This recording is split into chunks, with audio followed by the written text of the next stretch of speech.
हर हर महादेव, श्री शिवाय नमस्तुभ्यम, ओम पार्वती पतये नमः। भक्तों, पहले वीडियो में आप लोगों ने फाल्गुन मास कथा अध्याय 6 का श्रवण किया था। आज की वीडियो में आप लोग फाल्गुन मास कथा अध्याय 7 का श्रवण करेंगे। यह कथा ब्रह्मा विष्णु शिव जी की कथा से संबंधित है। आज 9 फरवरी 2025 है। शिव महापुराण महात्म्य आप लोग आज की कथा में श्रवण करेंगे। नमस्कार भक्तों, जय श्री राम। स्वागत है आप सभी का अपने YouTube चैनल में। यह फाल्गुन मास की कथा शिव महापुराण महात्म्य से संबंधित है। फाल्गुन के महीने में जो भी व्यक्ति इस महात्म्य का श्रवण करता है उसे मोक्ष की प्राप्ति होती है और सभी मनोकामनाएं भी पूरी हो जाती हैं। अतः आप लोगों को फाल्गुन के महीने में यह शिव महापुराण महात्म्य अवश्य ही सुनना चाहिए। फाल्गुन का महीना बहुत ही पवित्र और पावन माना जाता है। इसे प्रेम का महीना भी माना जाता है। इसलिए इस महीने में हमें श्रद्धा पूर्वक शिव महापुराण का महात्म्य सुनना चाहिए। इससे हमारे सारे कष्ट दूर हो जाते हैं। अगर आप लोग लगातार अध्याय टू अध्याय सुनते ही जाएंगे तो आप लोगों की मनोकामना अवश्य ही पूरी होगी। इसलिए ध्यान पूर्वक इस कथा का श्रवण करें और आनंद उठाएं। तो वीडियो को बिना स्किप किए हुए लास्ट तक इस कथा का श्रवण करना, तभी आप लोगों को इसके पुण्य फलों की प्राप्ति होगी। तो चलिए कथा की ओर बढ़ते हैं बिना देरी किए हुए। शिव महापुराण महात्म्य में आप लोग सुनेंगे कि भगवान विष्णु की नाभि से कमल का प्रादुर्भाव, शिव इच्छा से ब्रह्मा जी का जन्म, उसका प्रकट होना, कमल नाल के उद्गम का पता लगाने में असमर्थ ब्रह्मा जी का तप करना, श्री हरि का उन्हें दर्शन देना, विवादग्रस्त ब्रह्मा विष्णु के बीच में अग्नि स्तंभ का प्रकट होना तथा उसके ओर छोर का पता न पाकर उन दोनों का उसे प्रणाम करना। आइए अब कथा की ओर बढ़ते हैं। फाल्गुन मास कथा शिव महापुराण महात्म्य 7।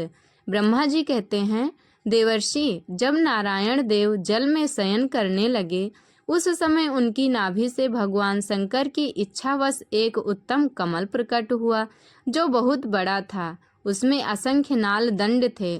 उसकी कांति कनेर के फूल के समान पीले रंग की थी तथा उसकी लंबाई और ऊंचाई भी अनंत योजन थी। वह कमल करोड़ों सूर्य के समान प्रकाशित हो रहा था। सुंदर होने के साथ ही संपूर्ण तत्वों से युक्त था और अत्यंत अद्भुत, परम रमणीय, दर्शन के योग्य तथा सबसे उत्तम था। तत्पश्चात कल्याणकारी परमेश्वर सांब सदाशिव ने पूर्ववत प्रयत्न करके मुझे दाहिने अंग से उत्पन्न किया। महेश्वर ने मुझे तुरंत ही अपनी माया से मोहित करके नारायण देव के नाभि कमल में डाल दिया और लीला पूर्वक मुझे वहां से प्रकट किया। इस प्रकार उस कमल के पुत्र रूप में मुझे हिरण्यगर्भ जन्म हुआ। मुझे 4 मुख और शरीर की कांति लाल हुई। मेरे मस्तक त्रिपुंड की रेखा से अंकित थे। तात, भगवान शिव की माया से मोहित होने के कारण मेरी ज्ञान शक्ति इतनी दुर्बल हो रही थी कि मैंने उस कमल के सिवा दूसरे किसी को अपने शरीर का जनक या पिता नहीं जाना। मैं कौन हूँ, कहाँ से आया हूँ, मेरा कार्य क्या है, मैं किसका पुत्र होकर उत्पन्न हुआ हूँ और किसने इस समय मेरा निर्माण किया है। इस प्रकार संशय में पड़े हुए मेरे मन में यह विचार उत्पन्न हुआ, मैं किस लिए मोह माया में पड़ा हूँ।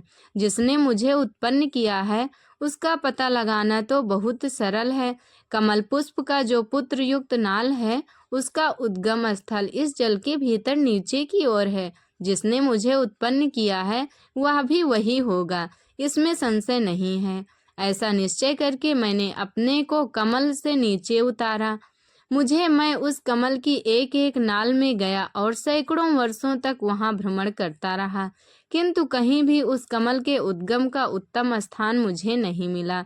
तब पुनः संशय में पड़कर मैं उस कमल पर चढ़ने लगा। इस तरह बहुत ऊपर जाने पर भी मैं उस कमल के कोष को नहीं पा सका। उस दशा में मैं और भी मोहित हो उठा। मुझे उस समय भगवान शिव की इच्छा से परम मंगलकारी उत्तम आकाशवाणी प्रकट हुई जो मेरे मोह का विध्वंस करने वाली थी। उस वाणी ने कहा, तपस्या करो। उस आकाशवाणी को सुनकर मैंने अपने जन्मदाता पिता का दर्शन करने के लिए उस समय पूर्ण प्रयत्न से पूरे 12 वर्षों तक घोर तपस्या की। तब मुझ पर अनुग्रह करने के लिए ही 4 भुजाओं और सुंदर नेत्रों से सुशोभित भगवान विष्णु वहां सहसा प्रकट हो गए। उन परम पुरुष ने अपने हाथों में शंख, चक्र, गदा और पद्म धारण कर रखे थे। उनके सारे अंग सजल जलधर के समान श्याम कांति से सुशोभित थे। उन परम प्रभु ने सुंदर पीताम्बर पहन रखा था। उनके मस्तक आदि में मुकुट आदि वहां मूल्यवान आभूषण शोभा पा रहे थे। उनका मुखारबिंद प्रसन्नता से खिला हुआ था। मैं उनकी छवि पर मोहित हो रहा था। वे मुझे करोड़ों कामदेव के समान मनोहर दिखाई दिए। उनका यह अत्यंत सुंदर रूप देखकर मुझे बड़ा आश्चर्य हुआ। वे सांवली और सुनहरी आभा से उद्भासित हो रहे थे। उस समय उन सद्स्वरूप सर्वात्मा 4 भुजा धारण करने वाले महाबाहु नारायण देव को वहां उस रूप में अपने साथ देखकर मुझे बड़ा हर्ष हुआ। तदनंतर उस नारायण देव के साथ मेरी बातचीत आरंभ हुई। भगवान शिव की लीला से वहां हम दोनों में कुछ विवाद छिड़ गया। इसी समय हम लोगों के बीच में एक महाअग्नि स्तंभ ज्योतिर्लिंग प्रकट हुआ। मैंने और श्री विष्णु ने कर्म से ऊपर और नीचे जाकर उसके आद्यंत का पता लगाने के लिए बड़ा प्रयत्न किया, परंतु हमें कहीं भी उसका ओर छोर नहीं मिला और ना आदि का पता लगा पाए और ना ही उसके अंत का पता लगा पाए। अंत में मैं थक कर ऊपर से नीचे लौट आया और भगवान श्री हरि विष्णु भी उसी तरह नीचे से ऊपर आकर मुझसे मिले। हम दोनों शिव की माया से मोहित थे। श्री हरि ने मेरे साथ आगे पीछे और अगल बगल से परमेश्वर शिव को प्रणाम किया। फिर वे सोचने लगी, यह क्या वस्तु है? इसके स्वरूप का निर्देश नहीं किया जा सकता, क्योंकि ना तो इसका कोई नाम है और ना कर्म ही है। लिंग रहित तत्व ही यहाँ लिंग भाव को प्राप्त हो गया है। ध्यान मार्ग में भी इसके महत्व और स्वरूप का कुछ पता नहीं चलता।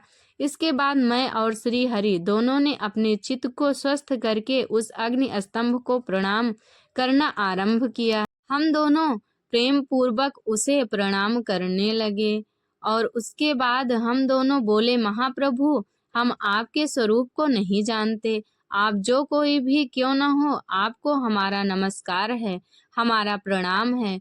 हमारा नमस्कार स्वीकार करिए प्रभु। महेशान, आप शीघ्र ही हमें अपने यथार्थ रूप का दर्शन कराइए और आप जो भी हों कृपा करके हमें दर्शन दीजिए। मुनि श्रेष्ठ, इस प्रकार अहंकार से आशिष्ट हुए हम दोनों ही वहां नमस्कार करने लगे। ऐसा करते हुए हमारे 100 वर्ष बीत गए और हम दोनों ने उस ज्योतिर्लिंग अग्नि स्तंभ का पता नहीं लगा पाए, ना ही उसके आदि का पता लगा पाए और ना ही उसके अंत का पता लगा पाए और ना ही जान पाए कि वो कहाँ से आया है, वो कौन है। इस प्रकार हम दोनों लगातार प्रणाम करते रहे और ऐसा करते करते 100 वर्ष बीत गए। तो भक्तों, ये अध्याय 7 यहीं पर समाप्त होता है। अध्याय 8 का श्रवण आप लोग कल की वीडियो में करेंगे। हमारी कथाओं को ध्यानपूर्वक सुनने के लिए धन्यवाद। हे प्रभु भोलेनाथ, हे श्री हरि विष्णु ब्रह्मा जी, जिसने भी इस कथा का श्रवण किया है उसकी सभी मनोकामनाओं को पूरी करना। और जो भी भक्त आपकी कथाओं को सुनते हैं और आपकी कथाओं का आदर करते हैं, आपका सम्मान करते हैं, श्रद्धा पूर्वक प्रेम पूर्वक इस कथा का श्रवण करते हैं, उसकी सभी मनोकामनाएं पूरी करना। हे शिव, आप ही आदि हैं, आप ही अंत हैं और आप ही सबकी मनोकामनाओं को पूरी करने वाले हैं। अतः हम भक्तों से जो भी गलती हो जाए उसे माफ करना, हमारे प्रणाम को स्वीकार करना प्रभु, और हम पर अपनी कृपा दृष्टि बनाए रखना। भक्तों, ये वीडियो यहीं तक थी। हमारी वीडियो और कथा शिव महापुराण महात्म्य अध्याय 7 अगर आप लोगों को समझ में आया हो और इस कथा से आप लोगों को कोई सीख मिली हो तो कमेंट करके जरूर बताना और कमेंट में श्री हरि विष्णु ओम नमः शिवाय लिखना बिल्कुल भी मत भूलना। मिलेंगे अगली वीडियो में। हमारे साथ बने रहने के लिए धन्यवाद। भगवान भोलेनाथ की कृपा सभी भक्तों पर बनी रहे, इसी मनोकामना के साथ ये वीडियो यहीं तक। वीडियो को लाइक कर देना, चैनल पर नए हो तो सब्सक्राइब कर लेना। सब्सक्राइब करने के बाद जो एक घंटी का बटन दिखाई देता है उस पर क्लिक करना, उसके बाद में ऑल पर क्लिक कर देना। इस प्रकार हमारा चैनल सब्सक्राइब हो जाएगा और हमें आप लोगों का सपोर्ट भी मिलता रहेगा। तो चलिए चलते हैं। भगवान भोलेनाथ की कृपा सभी भक्तों पर बनी रहे, इसी मनोकामना के साथ ये वीडियो यहीं तक। मिलेंगे अगली वीडियो में, तब तक के लिए हमारे साथ प्रेम से बोलिए जय श्री हरि विष्णु, जय शंकर भगवान, श्री शिवाय नमस्तुभ्यम।